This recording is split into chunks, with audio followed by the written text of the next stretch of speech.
I've just been doing a few patch jobs and some other small bits and pieces, like raking up where the chickens really got stuck in yesterday and gathering some of it up. So I was just outside there doing that because most of that heap I want to move down there so the chickens can come and do the farming for me.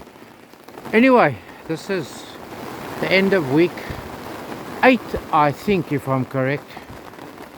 If I'm not, I'll go bleep and then put the right week in here. It's been quite a busy week. I've done quite a lot. We're still at the trial with the regenning of the tomatoes in here. Now, I have semi-good news. I expect them to be up, depending on the date, in about 2 days' time. But, can you see there? That is a new cerise cherry tomato coming up there. So I know the soil isn't contaminated too badly. But there you have it, and there the rain stops, and now I'm screaming in your ears. We have no sign yet of the bits and pieces we planted here. These are tomatoes. The replants of these, I think we are having arising there. Those are the daffodils. The dahlias we repotted this week. 3 of our heirloom type tomatoes, oh there it comes now, seem to have survived. There's a 4th one starting to pop there, or that could have been one of the burnt ones that's coming back, which I now have learned. Look at the sweet peas. I thought they were lost. I was just about to throw this out when I saw one of them doing this. But look there, there's 2, there's another 2, there's 2, there's the 2, there's even a 3rd one there, so I'm not quite sure how my count went there. There's 1, they're almost all back. Those are the guavas, granadellas. Those are leeks from my homegrown seed. I need to start planting these things out. So that bed over there is getting a good drenching to help us. The sunflowers are looking good. The cosmos are looking good. Half of those are going home shortly. This is a rescued sunflower that I thought give it a go, and it looks like it wants to come by. That's just another one. I don't know why it's there. The nasturtiums which I brought from home are looking terrific. These are alderman peas which are soaked for at least 24 hours. Don't know what's happening there. Anyway, that's cucumbers and the likes. There's a few very weak. What were they? Those 5 brown ones are cucumbers. Okay, watermelons. The watermelons just didn't look like they wanted to take. That's the 4 that were rescued from all of these. So, yeah, I'm busy doing seedlings. I have old seed, really old seed. Yeah, broccoli, Brussels sprouts, and cabbage. That's old seeds. I want to see in 3 trays if I plant 2 per tray. These are all the cucumber bits that I re-sowed in there. They should be up in a day or 2's time too. So the rain has stopped. I've repotted. These are the butternut strong. These are the gems strong. Those 2, even the 2 or 3 weak ones are picking up. The boerpampoen, yep, they are potent. They are growing. And these are spanspek. All of them, they're looking quite good too. So let me show you this. My plan this week, coming week, is to end there is wood chip. Those are 12 grow bags which I've built with my own secret recipe. Blah de blah. There is a row of mulch, compost type, that mushroom substrate compost plus leaf mold plus finishing off layer of bought compost. Another row of wood chip, another row of wood chip, and then a 2nd row to line up to go upstairs. Those grow bags are mostly going to be going right down the ends, the edges, onto the wood chip, over there too, to go up. There's all our mealies, our corn, and our peas. These are are fresh peas from Seeds Island. They're looking good. Those are older peas, same variety, but these are dwarf peas and these are climbing. These 5, 1, 2, 3, 4, 5, those 5 are the multi-colored cob of corn. These are the good ladies bought 50%, half the seed I've had to throw away but they were so badly broken. Here's our experiment. That's my compost. You can see the sunflower and one radish. No sign of the radish in some of these others. Sunflower is up in the horse manure that was brought outside. Shop manure. You can see the colors of these leaves and the growth of them are different. But this radish likes the shop manure. This is one of the mixtures of shop and horse and mine. Looking quite strong. The bark, nothing. And very slow to germinate was just the mushroom substrate, which I sieved a bit to get that result. And here is home, shop, horse and wood chip. And that's looking good. Those are all our seedlings. That was just my carrot in a deeper thing trial, which I burnt the seedlings quite badly, but some of them are taken. So we'll pull a carrot or two there as an experiment. So here you see what the plan is. I won't take you outside and show you some of the outside plans. My next endeavor in here is to go as far as that hoop. Leave that open then to pack all the cardboard. This 5 barrow loads of the substrate. I've used 5 of them up already. There's a load of leaf mold. Those 2 bags are the last bags from my house, my own home compost, which I do for the potting soil. So that's potting soil. In there somewhere I have a fine sieved this stuff that I mowed over that I can use, and then I have a 4-way mix plus some extras when I build the grow bags. All this cardboard in this week will, oh, that's marigold by the way, to the ones that I destroyed. Yes, so in this week this is what's going to happen. While it's stopped raining outside, I can show you briefly. Oh, in the next week, not in this week, in the next week. This they are opening, the buds are flowering and you can see pollinators active. The elephant section, just as an experiment, I climbed in here a bit yesterday. This beam that I put as one of these 4-meter long timbers put across here is to show me where I don't want to plant this way, apart from if pumpkins want to go that way, but for the corn it must fit in a block over here. I'm not going to go too far back and I'm not going to go too far that way, but just to open a big space there. I'm thinking of using the far side that you can see there because it gets quite a lot of afternoon sun, and to put things up in that direction then too. Colder stuff like peas and the likes, but we'll see, we'll get to it. This obviously is still open to allow pollinators in, and once the pollinators are in I will close up so that the birds don't eat all our fruit. Just let me walk around to the other side. You can see the buds are really getting strong. If I go to the other side where it's outdoors and they get more sunlight, the buds are open or opening already. This bed I soon have to start getting cabbage and broccoli and all those kinds of colder things in there. Yeah, you can see when I got here yesterday, I hadn't been here the day before.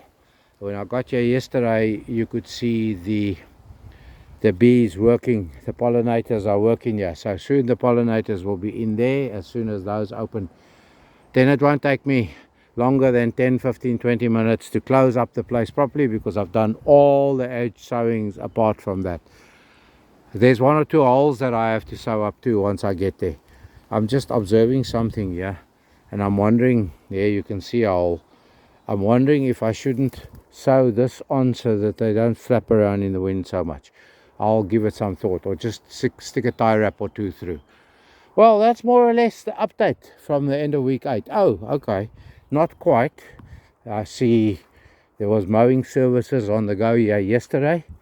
There's the first two sides of our first compost bin. I want to remove that. That's good soil off the bottom here, from off the bottom of all the leaf mold. Here's what's left of our wood chip. As soon as this wood chip is complete or moved somewhere else, I might just move it back into the bag, what's left of it. I want to put the first bay on here, like that. I just need a few more pallets. First bay on there, so you start putting everything in the first bay, and when it's full, then you start on the second bay on that side. And when it's full, you can see I've lined up and made some space. When the second bay is full, after the first bay has been put in here, you put the second bay in here, and that's the one and only time you turn the thing. You line it with cardboard too, so that you can keep the heat inside. What else I'm going to do is I'm going to drop a piece of PVC pipe, which I have spares at home, drain pipe down the center, for aeration too of the it helps speed up the process. Anyway, that's it then for the end of week 8. I might have something to include in this week, like getting here and finding the chickens, which gave me the idea of rescuing some of that stuff and bagging it for inside, for the corn, for the maize and the pumpkins, to make mounds over there around the corner. I might, towards the end of this, also do some of the pumpkins and the likes in here. This bed must start getting used. I didn't build it for nothing. I also want to complete the structure over here, because I haven't used this bed. I haven't planted out so I can see the length and the dimensions of where I can go up with those wires for vertical supports. How far across here I can go, and then the rest of the bed I can plant with other bits and pieces. But soon we'll have the peas out there. Then I'll start sowing succession beans for going upwards. So yeah, we'll find place to put everything, that we will. This will be the next bed. As I say, the chickens can come and do their hard work here on my behalf. Much appreciated, because when I got here yesterday, I had raked it up together. This whole lot was all over the show, so I've already raked it back and removed a bag and a half so far to store for future reference. That's it. Thank you for watching. If you do feel like supporting this project, say so. You can buy me a beer or a coffee or whatever you want to buy me for now. Thank you. Gosh, that's far too long, but that's the whole of this week's highlights, lowlights, all sorts of lights. Thank you for watching. Stay safe, stay free, and be happy. Bye. Thank you for watching. Please like, subscribe, and ring the bell to receive notifications. Okay, so week 7, I said I was just going to do a summation. I basically just left it a bit of philosophizing and pontificating towards the end of it. But what I also did is I just included 2 of the memorable moments from that week. Just in case you're wondering, this is day 1 of week 7. The first bed is complete. I have just completed it. I'll clear up, neaten up here. I have just completed sewing this too, and I'm busy in the process of moving all the bark mold from the bag over there, so that I can clear that spot up. Now, you saw when we started here 7 weeks ago how this looked dead. Look at it now. This is day, I don't know how many, what's today? Thursday. This is day 4. And why am I showing you this? Because disaster struck me. My own manufactured disaster. Look what my poor tomato plants look like. I've actually tossed out a lot of the others damaged plants already. Why? Well, this brew that I built here for myself, I have used it once before, and then I didn't get my mix right the second time round. Look at it, gurgling, boiling, troubling. It's all organic, totally and utterly organic. There's no weed killer or anything in there. Look how it's affected some of the beetroot, some of the cucurbits, cucurbits. I do believe that's the correct spelling. So some of them made it beautifully manufactured, my posterior. Anyway, so what am I busy doing? I'm busy replanting. See some of them, the boerpampoen, the good old original South African thing. Those are the strongest ones.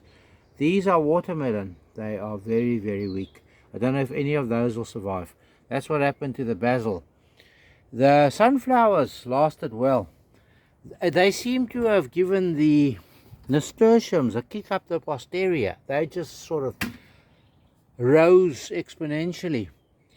The cosmos, okay. See, there's some can I get in there to show you? There's some butternut, the trial and the snail. They've been either eaten, so I'm going to move it because something's eating at sucking sap or doing something occasionally, yeah, but it looks like it could be coming from here, so I'll take this lot way outside. Maybe it's because they're diseased plants now. I'll take it, I'll put it there. Just when I thought, okay, we can run that trial, so I will search here to see if I can find the culprit. But if you wanted to know what's going on, this is day 4, week 7. I did say I wasn't going to do these long videos. I find a slug. Can you see the slug in there?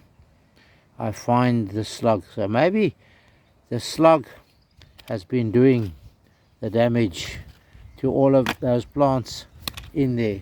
So Mr. Slug, Mrs. Slug, hermaphrodite slug, it's got to go away. The sun has come out of it. I'm progressing here. First bed complete. I was going to just do your summaries, but look at the beautiful colors now. Look at them. Anyway, that's it. That's enough waffle. I just needed to fill you in about this disaster that I created for myself because I made my spray bottle. You can see the green bottle there. I've actually tested it now because look here, I sprayed a weak solution not long ago on these leaves and look at them compared to how they should look. So I'm just testing it. I sprayed it there on the grass to see if it'll do anything to the grass. I'm taking this bottle of mix home to go and spray the driveway weeds. So let's see. I'm not going to pull them out. Rosebay willow, or what are they called? Rosebay. They're a pest in this country. Fireweed and all sorts of names they've been given. So let's see. Can I do natural weed control here? I did spray this with a weaker solution. It doesn't look like it's done anything to it. So we'll give it another spray. But there you go. Sometimes out of disaster comes something fairly okay.